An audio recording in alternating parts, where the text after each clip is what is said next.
सुप्रभात कक्षा 8। बच्चों, हम लोग हिंदी व्याकरण के अंतर्गत पाठ 7 समास पढ़ रहे थे। समास में अब तक हम लोगों ने पढ़ा कि समास क्या होता है, इसके कितने भेद होते हैं, समास में कौन कौन सी बातें प्रमुख होती है इत्यादि। तो आइए हम लोग पुनरावृत्ति करते हुए आगे बढ़ते हैं। सबसे पहले हम लोग समास की पुनरावृत्ति करते हैं कि समास क्या होता है। तो समास किसे कहा गया था? शब्दों के संक्षिप्तीकरण की प्रक्रिया को समास कहते हैं, या फिर अनेक शब्द को संक्षिप्त करके नया शब्द बनाने की प्रक्रिया को या तरीका को क्या कहते हैं? हम लोग समास कहते हैं। जैसे राजा का महल जो है, ये आपका क्या है? शब्दों का विस्तृत रूप है। इसी को जो हम संक्षिप्त रूप देकर बनाते हैं राजमहल, ये क्या हो गया? आपका समास कहलाया। ठीक है। समास में हम लोग बच्चों जान रहे थे कि समास में 2 पदों का होना आवश्यक है। कौन कौन सा पद?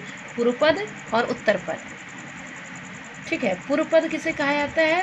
पहला पद जो होता है उसे पूर्व पद कहा जाता है, और बाद वाला जो पद होता है उसे हम लोग क्या कहते हैं? उत्तर पद। इन दोनों के मिलने से जो पद बनता है उसे समस्त पद या सामासिक शब्द कहते हैं। ठीक है। इसके बाद हम लोगों ने पढ़ा था कि समस्त पद के जो विग्रह करने की प्रक्रिया है, समस्त पद के शब्दों को आपसी शब्दों को जो आपस में संबंध स्थापित करने की जो प्रक्रिया है वही आपका समास विग्रह कहलाता है। अर्थात समासिक पदों के जो आपसी संबंध को स्पष्ट करना है, उसी प्रक्रिया को हम लोग क्या कहते हैं? समास विग्रह कहते हैं। तो आपसी संबंध को कब स्पष्ट करते हैं? जब हम क्या करते हैं कि उसके कारक चिन्ह को वापस उसमें लाकर उसमें संबंध स्थापित करते हैं। जैसे मानिए राजमहल लिखा है, तो यहाँ जो है राजमहल जो है, राज और महल दो ये अलग अलग पद है, जिसका जो विस्तृत रूप देते हैं। तो राजा का महल, तो ये जो का है ये आपका हो गया कारक चिन्ह। तो कारक चिन्हों को लाकर इन दोनों के, राज और महल दोनों के बीच में संबंध स्थापित करते हैं, स्पष्ट करते हैं। तो इसी को हम लोग क्या कहेंगे? समास विग्रह कहेंगे। ठीक है। आगे हम लोगों ने समास के भेद को पढ़ा था कि समास के मुख्य रूप से 4 भेद होते हैं। कौन कौन से? अव्ययी भाव समास, तत्पुरुष समास, द्वंद्व समास और बहुब्रीहि समास। कौन कौन सा? फिर से समझिए। अव्ययी भाव, तत्पुरुष, द्वंद्व और बहुब्रीहि समास। इसमें हम लोगों ने अव्ययी भाव समास को पढ़ा था। अव्ययी भाव समास क्या था? कि ऐसे समास जिसमें समस्त पद का पूर्व पद जो हो वो क्या हो? अव्यय हो और प्रधान भी हो।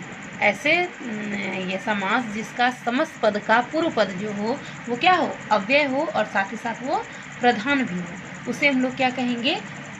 अव्यय समास कहेंगे या अव्ययी भाव समास कहेंगे। ठीक है।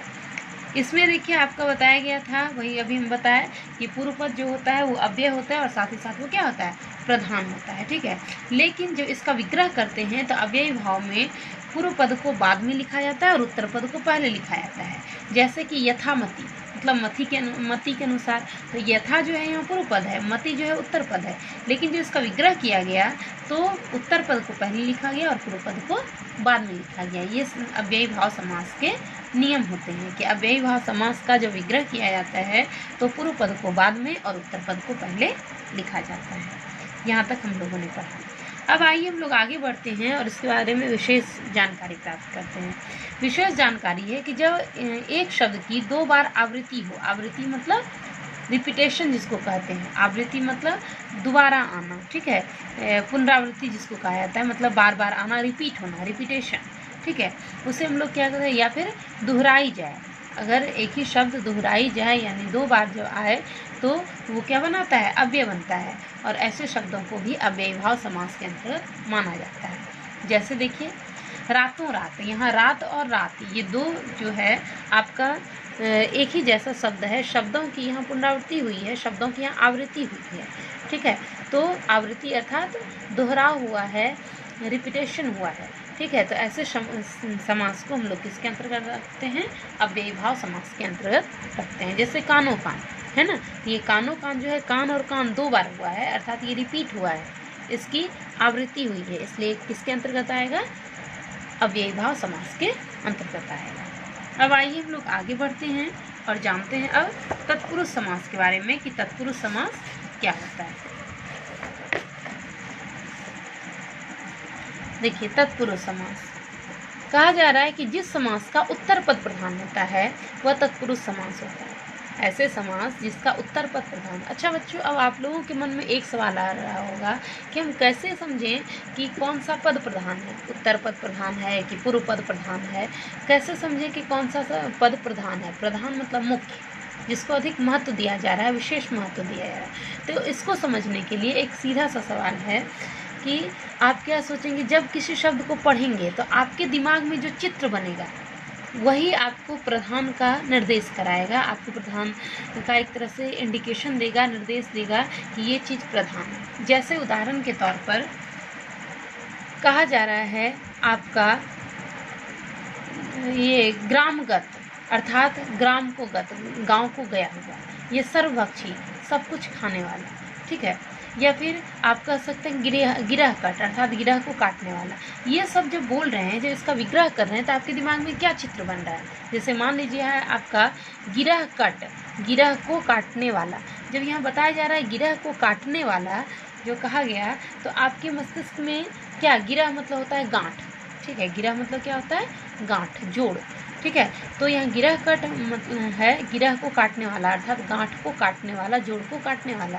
तो जब बताया जा रहा है जोड़ को काटने वाला, तो आपके दिमाग में किसका चित्र बनता है, जोड़ को काटने वाला, अर्थात किसी व्यक्ति का चित्र बनता है या उस गांठ का चित्र बनता है, किसका चित्र बनता है। जब हम कहें कि यह गिरह कट है, ठीक है, तो किसका चित्र आपके दिमाग में बनेगा, व्यक्ति का या फिर जोड़ का, व्यक्ति का, है ना।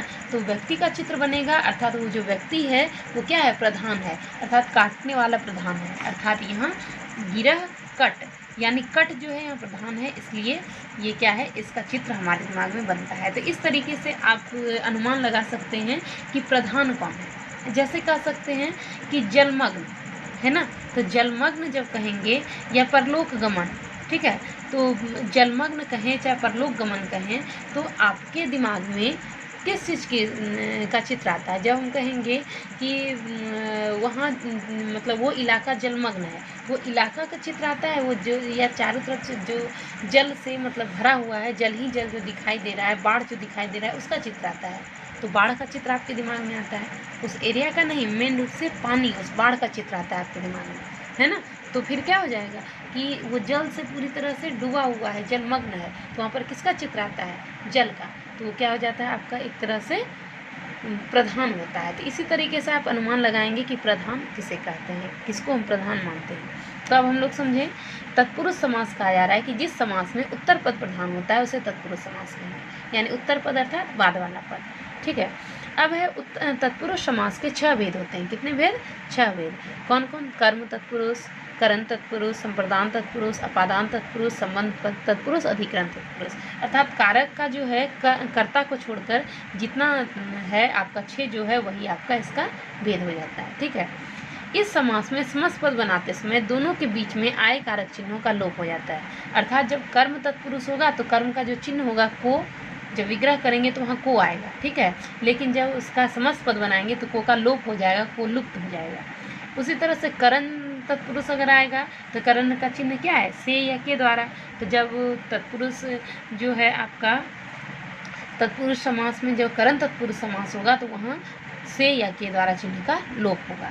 जैसे देखिए एक एक करके समझते हैं। जैसे है आपका कर्म कारक में, तो कर्म कारक में किसका लोप होगा, को का लोप होगा। जैसे ग्रामगत मतलब गांव को गया हुआ, गांव को, ग्राम को गत अर्थात गांव को गया हुआ, गांव गया हुआ, ठीक है। तो यहाँ जो को है वो क्या हो गया, छुप गया, लुप्त हो गया। तो ये आपका कौन सा समास कहलाया, कर्म, ये कर्म तत्पुरुष कहलाएगा, अर्थात कर्म तत्पुरुष समास। अब इसमें आपको कहा जाएगा कि ये कैसे आप समझेंगे कि दूसरा ही पद प्रधान है। जब आप कह रहे हैं कि ग्रामगत अर्थात गांव को गया हुआ, तो गया हुआ जो है आपके दिमाग में क्या चित्र बन रहा है, किसी व्यक्ति का कि जो गांव चला गया।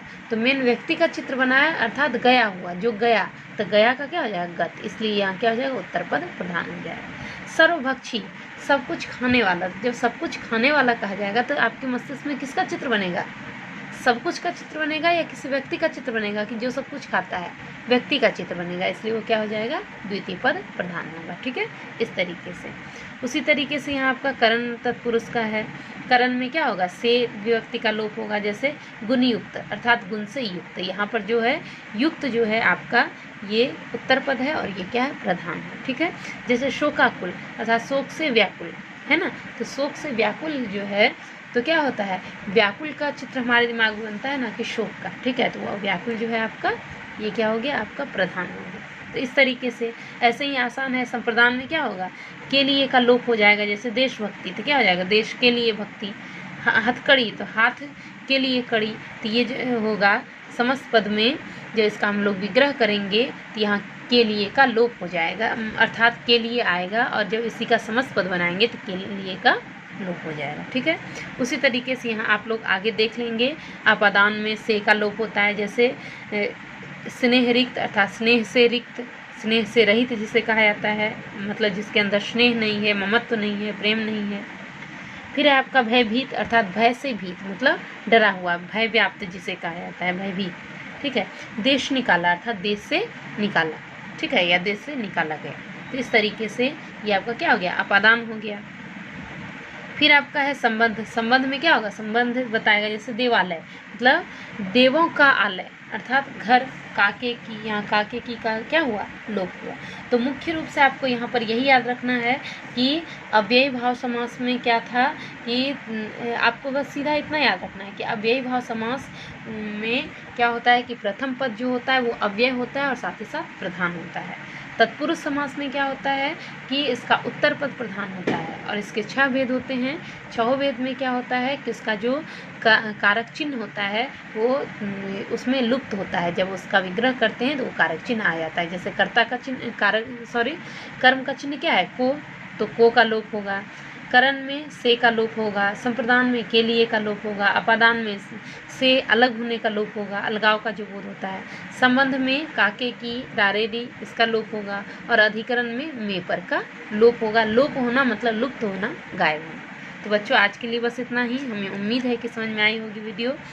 अगर आपको कोई भी परेशानी हो, थोड़े से भी अगर आपको लगता है कि नहीं हमको यहाँ कन्फ्यूजन है, हमें यहाँ शंका है, ये समझ में नहीं आ रहा है, तो बेहिचक निसंदेह हमें फ़ोन करके या संदेश के माध्यम से हमसे जुड़िए, हमें सूचित कीजिए और मैं आपके शंका को समाधान करने का पूर्णतया प्रयास करूँगी, ठीक है।